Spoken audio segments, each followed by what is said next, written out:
जो दोस्तों आज आर एस क्विक रिवीजन में हम पढ़ेंगे पूर्वांचल की पहाड़ियाँ। सबसे पहले हमने लास्ट क्लास में देखा था शिवालिक की पहाड़ियाँ अरुणाचल प्रदेश में किस नाम से जानी जाती। तो सबसे पहले दाफला, मीरी, अबोर और मिशमी, ये चारों हैं शिवालिक की पहाड़ियों का आहार। हमें ध्यान देना है इन पर कि ये है शिवालिक की पहाड़ियों। उसके बाद शुरू होती है हमारी पूर्वांचल की पहाड़ियाँ, जो कि उत्तरी पर्वतीय प्रदेश का तीसरा भाग है। तो सबसे पहले इसके अंदर आती है यहाँ, इसका नाम है पटकाई बूम। उसके बाद इस क्षेत्र में आती है नागा पहाड़ी, यहाँ आती है मनी पहाड़ी और यहाँ आती है मीज़ो।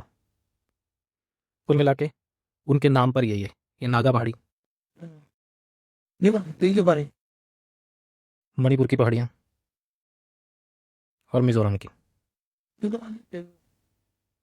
जहाँ त्रिपुरा की। नागा और मणिपुर की पहाड़ियों को पृथक करती है इस क्षेत्र में बनी हुई है एक, जिसका नाम है बराइल की पहाड़ी। और मणिपुर की पहाड़ियों के समानांतर एक पहाड़ी है जिसका नाम है लेमा तोल। लेमा तोल। और जो हमारी मिजो पहाड़ी है, मिजो यानी कि मिजोरम की पहाड़ियाँ हैं, जो इसके अंदर इसका जो सर्वोच्च पर्वत है उसका नाम है फांगपुई। क्या नाम है? फांगपुई। इसी को ब्लू माउंटेन भी कह देते हैं।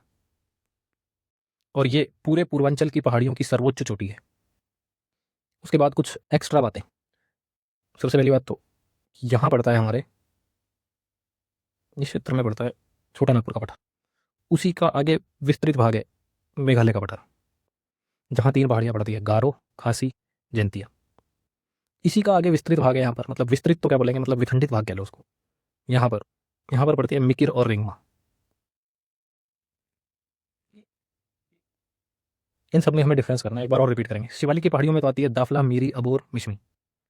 पूर्वांचल की पहाड़ियों में आती है पटकाई,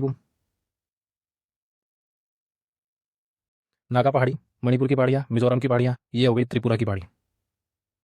और नागा और मणिपुर को अलग करने वाली हो गई बराइल की पहाड़ी, और मणिपुर के समानांतर हो गई लेमातोल की पहाड़ियाँ। फिर उसके बाद में मेघालय का पठार, जहाँ पर 3 पहाड़ियाँ हैं जिनका नाम है गारो, खासी, जयंतिया। और इसका खंडित भाग आगे की तरफ जो बढ़ा हुआ है उसका नाम है मिकिर रेंगमा की पहाड़ियाँ। यहाँ पर मिकिर और रेंगमा